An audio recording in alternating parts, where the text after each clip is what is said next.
Khatib akan menyampaikan sebuah amalan yang memiliki rahasia pengaruh yang sangat dahsyat tentunya dalam kehidupan dunia yang fana ini. Amalan yang paling mulia tentunya dalam rangka mendekatkan diri kepada Allah Subhanahu wa taala. Bahkan amalan ini sekalipun kecil tetapi berpahala dan pengaruh besar dalam kehidupan dunia. Bahkan amalan ini betapa banyak karenanya orang-orang yang mendapatkan nikmat Allah, dan betapa banyak kesulitan-kesulitan dirubah menjadi sebuah kebahagiaan. Bahkan karenanya doa-doa dikabulkan dan diijabah Allah Subhanahu wa taala. Dan Allah Subhanahu wa taala tanamkan perasaan cinta dan kasih sayang kepada para pelakunya. Bahkan bisa menghilangkan permusuhan dan mendatangkan kecintaan dan persaudaraan. Amalan apa ini begitu tingginya di hadapan Allah Azza wa Jalla? Amalan ini adalah sedekah. Sedekah adalah amalan yang memiliki keajaiban yang luar biasa. Maka khutbah kali ini saya akan menyebutkan poin atau 10 poin tentang keajaiban sedekah. Yang pertama, kalau anda ditanya, maukah anda masuk neraka? Saya yakin semua orang mengatakan tidak akan mau dimasukkan ke dalam neraka, karena tahu neraka itu panas. Lalu bagaimana caranya seseorang itu bisa selamat dari neraka? Bahkan dengan amalan yang kecil orang bisa diselamatkan dari neraka. Apa itu? Bersedekahlah. Nabi SAW bersabda dalam sebuah hadis dari Adi bin Hatim radhiyallahu anhu, qala Rasulullah sallallahu alaihi wasallam, ma minkum min ahadin illa sayukallimuhu rabbuhu laisa bainahu wa bainallahi turjuman fayanzuru aymana minhu fala yura illa ma qaddam wa yanzuru ila ash'ama minhu fala yara illa ma qad qaddam wa yanzuru baina yadayhi fala yura illa an-nar tilqa'a wajhi. Faqala an-nabiy sallallahu alaihi wasallam fattaqun nara walau bisyikki tamra. Rawahu Syaikhan. Kata Nabi sallallahu alaihi wasallam, tidaklah seorang di antara kalian kecuali akan diajak bicara Allah, di mana antara kalian dengan Allah tanpa ada penerjemah, langsung kita berdialog dengan Allah Azza wa Jalla. Kemudian orang ini akan melihat ke arah kanan, maka tidak dilihat kecuali apa yang sudah dilakukan dari kebaikannya. Kemudian dia pun mengarah ke arah kiri, sama tidak dilihat kecuali apa yang dilakukan dari balasan keburukannya. Kemudian dia menghadap ke depan, rupanya di hadapannya neraka yang siap menerkamnya. Maka Nabi SAW mengatakan, takutlah kepada Allah dari neraka walaupun dengan bersedekah separuh butir daripada kurma. Lihat ma'asyiral muslimin yang dimuliakan Allah Azza wa Jalla. Nabi SAW tidak mengatakan sekeranjang kurma. Nabi SAW tidak mengatakan satu truk kurma. Tapi Nabi SAW mengatakan hanya separuh dari potongan satu butir kurma. Artinya bahwa terkadang sedekah yang nilainya sedikit tapi bisa menjadi penyelamat api neraka. Maka bersedekahlah. Boleh jadi ada satu sedekah kita ini yang diijabah oleh Allah Subhanahu wa taala, dengan sebab itulah kita dibebaskan dari api neraka. Ini yang pertama. Yang kedua, kalau anda melakukan maksiat kepada Allah Azza wa Jalla, terkadang ada maksiat-maksiat itu Allah Subhanahu wa taala akan murka kepadanya. Dan terkadang gara-gara orang melakukan kemaksiatan, terkadang orang jadi putus asa karena ketakutan Allah Subhanahu wa taala akan mengadab dirinya. Maka bagaimana caranya supaya Allah Subhanahu wa taala tidak mengirimkan murka dan amarahnya kepada kita lantaran kemaksiatan-kemaksiatan yang kita lakukan? Maka kata para ulama, bersedekahlah. Kalau ada orang yang mengatakan, bagaimana mungkin dengan bersedekah sedikit bisa mencegah murka Allah, sementara dosa yang kulakukan itu teramat sangat banyak. Maka perhatikan sabda Nabi sallallahu alaihi wasallam. Nabi sallallahu alaihi wasallam bersabda, "Inna sadaqatas sir tudfi'u ghadaba Rabbi tabaraka wa ta'ala." Sesungguhnya sedekah yang dilakukan tanpa sepengetahuan manusia, sembunyi-sembunyi, apakah sedekah banyak ataukah sedikit, itu bisa mencegah kemurkaan Allah Subhanahu wa taala. Bahkan dalam hadis yang lain, was-sadaqatu tudfi'ul khati'ata kama yudfi'ul ma'un nar. Dan sedekah itu bisa menghilangkan semua dosa seperti air bisa memadamkan api. Kemudian yang ketiga, apakah anda mau diberikan tempat yang sangat layak kelak di padang mahsyar, di bawah arsy Allah Subhanahu wa taala, di mana ketika Allah Subhanahu wa taala dekatkan matahari 1 mil di atas kepala, kemudian orang pun berkeringat dan keringatnya menjadi lautan bagi badannya. Ada yang tenggelam selutut, ada yang tenggelam sepusar, ada yang tenggelam sedada, bahkan ada yang tenggelam seluruh badannya dengan keringatnya. Tapi di sana ada satu tempat yang orang tidak mungkin tenggelam dengan keringatnya, karena ada naungan arsy Allah Subhanahu wa taala. Apakah anda ingin mendapatkan tempat di mana anda mendapatkan naungan arsy Allah Subhanahu wa taala? Tentu jawabannya ya, saya ingin mendapatkan tempat itu. Lalu bagaimana caranya? Caranya dengan cara bersedekah. Nabi sallallahu alaihi wasallam bersabda, "Sab'atun yudhilluhumullahu fi dhillihi yawma la dhilla illa dhilluh." Ada 7 kelompok yang akan mendapatkan naungan arsy Allah Subhanahu wa taala di hari yang tidak ada naungan kecuali naungan Allah. Salah satunya Nabi sallallahu alaihi wasallam mengatakan, "Wa rajulun tasaddaqat bi yaminihi la tu'lam shimaluhu." Seorang laki-laki yang bersedekah dengan tangan kanannya sampai tangan kirinya tidak tahu. Bahkan dalam hadis yang lain Nabi SAW mengatakan, kullum ri'in fi dhilli sadaqatihi yaumal qiyamah. Setiap manusia akan mendapatkan naungan di atas kepalanya karena sedekahnya kelak pada hari kiamat. Bahkan ketika manusia sedang diputuskan putusan mereka, orang-orang yang bersedekah ini sambil menunggu putusannya tetap mendapatkan naungan Allah Azza wa Jalla dari arsy-Nya. Sebagaimana hadis yang lain Nabi sallallahu alaihi wasallam mengatakan, "Kullum ri'in fi dhilli sadaqatihi yaumal qiyamah hatta yufsal bainan nasi." Kata Nabi sallallahu alaihi wasallam, setiap manusia berada di naungan sedekahnya sampai manusia mendapatkan keputusan Allah Subhanahu wa taala pada hari kiamat. Bahkan yang lebih ajaib daripada keajaiban sedekah yang nomor 4, ma'asyiral muslimin yang dimuliakan Allah Azza wa Jalla, saya kira setiap anda, saya atau siapapun tidak hendak berkeinginan diberikan musibah oleh Allah Azza wa Jalla. Tapi terkadang musibah itu datang tanpa pemberitahuan, dan terkadang musibah itu juga datang sekonyong-konyong tanpa ada persiapan. Betapa banyak orang-orang yang kemudian diberikan musibah penyakit, musibah kefakiran, musibah kemiskinan, musibah perceraian, musibah kematian, dan musibah-musibah yang lainnya. Itu bukan karena keinginan, tapi terkadang takdir Allah Subhanahu wa taala yang menentukan musibah itu jatuh kepada kita.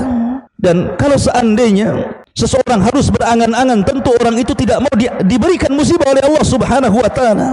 Maka kita tahu bahwa ada perkara-perkara yang kita bisa lepas daripada musibah atau mencegah musibah sebelum datangnya. Apa itu? Bersedekahlah. Ada sebuah nasihat yang sangat menarik dari Nabi Allah Yahya alaihi salatu wassalam kepada Bani Israel. Ketika itu Yahya alaihi salatu wassalam diberikan 5 wasiat untuk diamalkan dirinya dan didakwahkan kepada Bani Israel, dan diamalkan Bani Israel. Kemudian dia telat menyampaikannya. Maka Isa bin Maryam yang merupakan kerabat daripada Yahya mengatakan, "Ya Yahya, bukankah Allah Subhanahu wa taala memberikan 5 wasiat kepadamu untuk disampaikan kepada Bani Israel? Kalau engkau tidak hendak menyampaikannya, biar aku yang akan menyampaikannya." Maka Yahya alaihi salatu wassalam mengatakan, "Aku takut kalau seandainya engkau yang menyampaikannya, Allah akan adab diriku." Maka Yahya pun mengumpulkan seluruh Bani Israel. 5 dari wasiat Allah itu, salah satunya wa amurukum bis sadaqati, aku perintahkan kalian untuk bersedekah. Kemudian beliau mempermisalkan fa inna mathala dzalika kamathali rajulin asarahu al-adu fashaddu yadayhi ila unuqi wa qaddamuhu liyadribu unuqahu faqala hal lakum an aftadiya nafsi minkum faja'ala yaftadi nafsahu minhum bil qalili wal kathiri hatta fakka nafsahu. Kata Yahya ibn Zakaria mengatakan, permisalan sedekah itu seperti permisalan seorang laki-laki dalam peperangan kemudian ditangkap oleh musuh dan jadi budak, kemudian dirantai tangannya, diikat sampai ke lehernya, kemudian dihadapkan kepada musuhnya dan hampir-hampir memenggalnya. Ketika pedang hendak memenggal kepalanya, dia pun mengatakan kepada musuhnya dan mengatakan, maukah kau lepaskan diriku dengan kuberikan sesuatu yang sedikit ataupun yang banyak, yang penting lepaskan diriku. Maka kemudian musuhnya mengatakan ya, maka dia pun memberikan sesuatu, akhirnya dilepaskannya. Inilah permisalan sedekah. Terkadang ada orang sudah ditakdirkan oleh Allah Azza wa Jalla akan ditimpakan musibah, tapi kemudian dia tebus dengan sedekahnya, baik sedikit ataupun banyak, sehingga kemudian Allah Subhanahu wa taala mendengar doa-doa kita. Akhirnya Allah Subhanahu wa taala merubah catatan yang ada di para malaikat yang mencatat setiap takdir umat Islam atau umat-umat yang lainnya. Ma'asyiral muslimin yang dimuliakan Allah Subhanahu wa taala, dari sini maka kalau anda ingin terhindar dari sebuah bala dan musibah, perbanyak sedekah. Kemudian yang lebih menakjubkan, yang nomor 5, sedekah itu bisa menyembuhkan orang sakit, sakit apapun, mau yang ringan ataupun yang parah. Ma'asyiral muslimin, Nabi SAW yang mengatakan, kata Nabi SAW, dawu mardakum bis sadaqah, obatilah orang yang sakit di antara kalian dengan sedekah. Terkadang ada orang punya penyakit parah sekali, semua rumah sakitnya sudah datanginya, dokter pun sudah angkat tangan mengobatinya, tidak ada obat yang bisa kemudian menawarkan penyakitnya. Terkadang ada alternatif, maka cobalah anda berobat dengan cara sedekah. Dahulu Al-Imam Ibnu Mubarak rahimahullahu ta'ala, sebagaimana riwayat Al-Imam Al-Baihaqi dengan sanadnya langsung dari Abdullah Ibn Mubarak rahimahullahu ta'ala, datang seorang laki-laki yang memiliki luka di kakinya, kemudian mengeluarkan darah, dan darah itu tidak bisa dihentikan, setiap hari keluar darah, hampir-hampir kekurangan darah, dan dia sudah tidak bisa lagi berjalan alias lumpuh.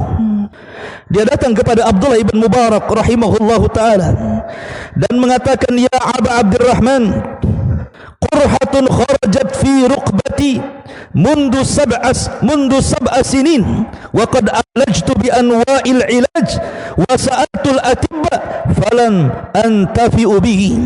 Wahai Abdullah ibn Mubarak, wahai imam, aku memiliki luka di kakiku, mengeluarkan darah terus, mengeluarkan nanah terus, dan aku sudah berbagai macam obat ku minum, sudah berbagai macam dokter ku datangi, tapi tidak ada manfaatnya. Maka Abdullah ibn Mubarak rahimahullahu ta'ala mengatakan, idhab fangdur maudian yahtajun nas ilal ma. Kalau begitu, pergilah kau ke sebuah daerah, cari orang-orang yang berhajat dengan air, kemudian fahfir hunaka bi'ran, galilah kau sumur di situ, kemudian bersedekahlah dengan airnya kepada fuqara wal masakin yang berhajat dengan air itu. Akhirnya dia pun melaksanakan wasiat Abdullah ibn Mubarak. Dia mencari sebuah daerah yang tidak ada air kekeringan, dia gali sumur, kemudian airnya disedekahkan. Selang beberapa waktu yang sangat singkat, tiba-tiba kemudian Allah sembuhkan penyakitnya dan dia pun bisa sehat dan mampu berjalan kembali. Lihat bagaimana tajarrub sedekah ini. Ma'asyiral muslimin yang dimuliakan Allah Azza wa Jalla. Kemudian juga asar yang lainnya, ma'ruf Al-Imam Al-Hakim An-Naisabur yang mengarang kitab Al-Mustadrak lil Hakim. Dia pun suatu ketika memiliki luka di badannya, sakit, ada yang mengatakan di mukanya, sehingga dia sudah berobat ke sana kemari, tidak kunjung sembuh-sembuh. Akhirnya dia datang ke pengajian salah seorang alim dari ulama'i ahli sunnah wal jamaah, Abu Uthman As-Sabuni rahimahullahu ta'ala, pengarang kitab Aqidah Ashabil Hadis. Dia pun ikut halaqah kajian Abu Uthman As-Sabuni ini. Setelah kemudian dia mengikuti halaqah itu, dia datang kepada Abu Uthman As-Sabuni dan mengatakan, "Ya Imam, saya memiliki luka di wajah. Adakah fatwa bagaimana cara menyembuhkannya? Maukah kau mendoakan diriku dan jamaahmu agar Allah menyembuhkan penyakitku?"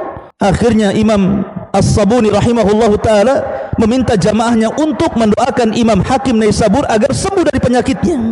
Kemudian setelah selesai pengajian, ada seorang wanita salihah yang ikut majlis di situ, bermimpi. Dalam mimpinya datangi oleh malaikat. Kemudian malaikat itu mengatakan kepada wanita itu, "Sampaikan kepada hakim, suruhlah dia bersedekah dengan air, maka Allah subhanahu wa ta'ala akan menyembuhkan penyakitnya." Maka wanita yang salihah ini kemudian datang kepada Imam As-Sabuni, kemudian menyampaikan mimpinya, dan Imam As-Sabuni menyampaikan mimpi wanita itu kepada Imam Hakim, dan Imam Hakim melaksanakannya. Dia pun bersedekah dengan air. Tiba-tiba dalam waktu yang sangat singkat, semua penyakitnya disembuhkan Allah subhanahu wa ta'ala. Tadawu mardakum bis sadaqah, sembuhkan orang sakit di antara kalian dengan sedekah. Ma'asyiral muslimin yang dimuliakan Allah azza wa jalla, bahkan yang lebih menakjubkan sedekah ini, ikhwatu fiddin, kalau saya tanya anda, maukah anda setiap hari didoakan malaikat? Setiap hari didoakan malaikat, sementara malaikat ibadun mukramun, hamba Allah yang sangat mulia, yang tidak mungkin ditolak doanya, dekat dengan Allah, tidak pernah maksiat, wa yaf'aluna ma yu'marun. Maukah anda didoakan setiap hari oleh malaikat, sementara doa-doa malaikat tidak mungkin ditolak Allah subhanahu wa ta'ala? Jawabannya, tentu saya ingin didoakan malaikat setiap hari. Lalu bagaimana caranya? Caranya kata para ulama, bersedekahlah. Nabi SAW bersabda dalam sebuah hadis, "Ma min yaumin yusbihul ibadu fihi illa malakani yanzilan fayaqul ahaduhuma Allahumma a'ti munfiqan khalafa wa yaqul al-akhar Allahumma a'ti mumsikan talafa." Tidaklah setiap pagi seorang hamba kecuali didatangi malaikat dan mendoakan dia setiap hari. Jadi setiap pagi ada dua malaikat datang kepada kita masing-masing kita setiap hari. Kemudian yang satu mengatakan, Allahumma a'ti munfiqan khalafa, ya Allah, berikan kepada orang ini, orang yang suka sedekah ini, ganti yang lebih baik. Kemudian yang satunya mengatakan, ya Allah, hancurkan harta orang ini karena dia tidak pernah bersedekah menahan hartanya. Jadi kalau kita ingin didoakan kebaikan malaikat, maka bersedekahlah. Kalau bisa setiap hari walaupun sedikit, boleh jadi yang sedikit ini bertepatan dengan doa malaikat, akhirnya Allah berkahi harta dan keluarga kita. Ma'asyiral muslimin yang dimuliakan Allah azza wa jalla. Kemudian yang nomor 7, orang yang bersedekah akan diberkahi, diberikan tambahan kebaikan, baik tambahan kebaikan secara nominal, Allah subhanahu wa ta'ala makin mengayakan, memberikan kekayaan kepada kita, atau walaupun mungkin secara nominal tidak bertambah, tetapi Allah tambah berkahnya sehingga yang sedikit seolah-olah banyak dan mencukupi segalanya.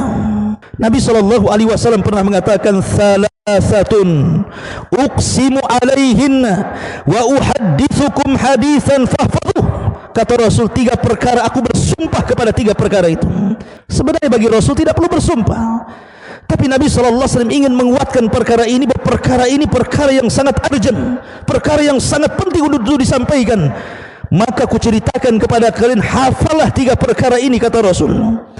Yang pertama kata Rasul, ma naqasa min mali sadaqah, tidak mungkin berkurang harta yang disedekahkan, bal yazdad, bal yazdad, bal yazdad, bahkan bertambah, bertambah dan bertambah. Kemudian yang kedua, wala dhulma abdun madlamatun sabar alaiha illa zadahu Allahu izzan, tidaklah seorang hamba dizalimi tapi dia sabar, tidak membalas, kecuali Allah akan berikan kemuliaan hidup padanya. Kemudian yang ketiga, wala fataha abdun baba mas'alatin illa fatahallahu alaihi babal faqri, tidaklah seseorang membuka pintu meminta-minta kecuali Allah subhanahu wa ta'ala bukakan pintu kefakiran kepadanya. Lihat bagaimana Rasul mengatakan di awal, ma naqasa min mali sadaqah, tidak berkurang harta yang disedekahkan. Dan Yang nomor 8, orang yang bersedekah akan dilipat gandakan hartanya di hadapan Allah, sebagaimana firman Allah Azza wa Jalla, "Matsalul ladzina yunfiquna amwalahum fi sabilillah kamatsali habbatin ambatat sab'a sanabil fi kulli sumbulatin mi'atu habbah wallahu yudha'ifu liman yasha wallahu wasi'un alim." Permisalan orang-orang yang menginfakkan harta mereka di jalan Allah seperti satu biji yang Anda tanam kemudian tumbuh 7 batang. Kemudian dari 7 batang itu kemudian tumbuh lagi 7 ranting. Kemudian Allah Subhanahu wa taala membuahi setiap rantingnya, dan Allah Subhanahu wa taala melipat gandakan kepada siapa yang berkehendak, dan Allah Maha luas rizkinya lagi Maha mengetahui akan hamba-hambanya. Ma'asyiral muslimin yang dimuliakan Allah Subhanahu wa taala. Kemudian yang nomor 9, sedekah bisa melembutkan hati. Bukankah Rasul yang mengatakan, "Idza aradta an talina qalbaka fa'at'imil miskin wamsah ala ra'sil yatim." Apabila engkau ingin melembutkan hati, sedekahi orang-orang fuqara wal masakin, usap kepala anak-anak yatim, maka hati Anda akan lembut. Dan yang terakhir, sedekah akan menempatkan kita di pintu-pintu khusus di sorga. Kalau Anda ditanya, maukah Anda berada di pintu sorga? Kita katakan mau. Maka ada satu jalan supaya kita berada persis di pintu sorga, yang pintu itu disebut babus sadaqah, pintu sedekah. Kata Nabi SAW, "Wa in kana min ahli sadaqah du'iya min babis sadaqah." Kalau dia termasuk ahli sedekah, maka dia akan dipanggil dari pintu sedekah. Abu Dzar Al-Ghifari radhiyallahu anhu mengatakan, "As-salatu imaduddin wal jihadu sanamul amali was-sadaqatu syai'un ajibun was-sadaqatu syai'un ajibun was-sadaqatu syai'un ajib." Kata Abu Dzar Al-Ghifari radhiyallahu mengatakan, salat itu tiangnya Islam, dan jihad itu puncaknya amalan, dan sedekah itu sesuatu yang menakjubkan. Sesuatu yang menakjubkan, sesuatu yang menakjubkan. Lihat perkataan Al-Imam Ibnul Qayyim rahimahullahu ta'ala, perkataan yang sangat bagus sekali. Bagaimana Imam Ibnul Qayyim menggambarkan pengaruh sedekah itu luar biasa, ajib. Kata Imam Ibnul Qayyim, "Fa inna lis-sadaqati ta'thiran ajiban fi dafi anwa'il bala walau kanat min fajirin aw min zalimin aw min kafirin fa inna Allah yadfa'u biha anhu anwa'an minal bala wa hadha amrun ma'lumun 'inda an-nasi khassatuhum wa 'ammatuhum wa ahlul ardi kulluhum mukirruna bihi li'annahum jarrabuhu." Lihat perkataan Ibnul Qayyim. Kata Imam Ibnul Qayyim rahimahullahu ta'ala, sesungguhnya sedekah itu memiliki pengaruh yang luar biasa, terutama ketika mencegah dari berbagai macam musibah yang akan Allah timpakan kepada kita. Apakah sedekah itu datang dari orang fajir? Apakah sedekah itu datang dari orang zalim? Hatta sedekah itu datang dari orang kafir sekalipun. Jadi kalau seandainya orang kafir bersedekah, orang zalim bersedekah, orang fajir bersedekah, mereka orang jahat, tetapi Allah akan menghindarkan bala kepada mereka. Tapi justru orang yang beriman kalau tidak bersedekah, boleh jadi bala akan ditimpakan kepada dia. Itulah pengaruh sedekah, bukan hanya kepada orang baik saja. Allah Subhanahu wa ta'ala akan mencegah hatta orang kafir sekalipun, kata Imam Ibnul Qayyim, akan dicegahkan bala kepadanya. Kemudian dia mengatakan, karena ini perkara yang maklum menurut manusia, baik orang khususnya atau orang umumnya, dan seluruh bumi menyaksikannya, karena mereka sudah mencobanya. Lihat bagaimana sedekah itu sesuatu pengaruh yang luar biasa bagi kehidupan kita. Dan Abdullah ibn Mas'ud radhiyallahu anhu mengatakan, "Anna rajulan 'abadallaha 70 sanatan, thumma asaba fahishatan, fa ahbata 'amaluhu, thumma marra bimiskinin fatasaddaqa 'alayhi biraghif, fa ghafara Allahu lahu dhanbah wa radda 'alayhi 'amalu 70 sanah." Kata Abdullah bin Mas'ud radhiyallahu anhu, ada seorang hamba, dia beribadah kepada Allah 7 tahun lamanya. Kemudian dia ditimpa fahisyah, jatuh ke dalam sebuah perbuatan dosa. Maka Allah hapuskan amalannya.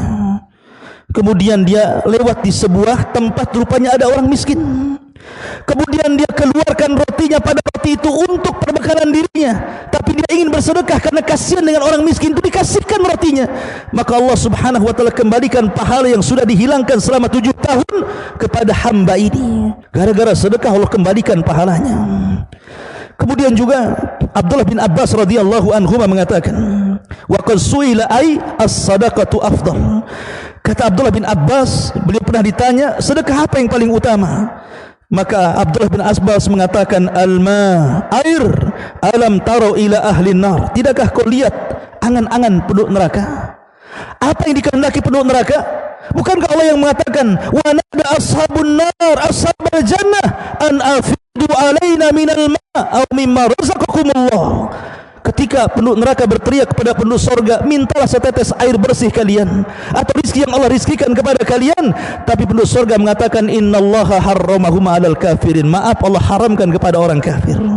Sedekah, sedekah ini sesuatu yang sangat ajaib sekali pengaruhnya di dunia ataupun di akhirat. Mudah-mudahan kita termasuk dari orang-orang yang mutasaddiqun, orang-orang yang senantiasa bersedekah, sehingga Allah Subhanahu wa taala memberikan banyak keutamaan yang sudah saya jelaskan.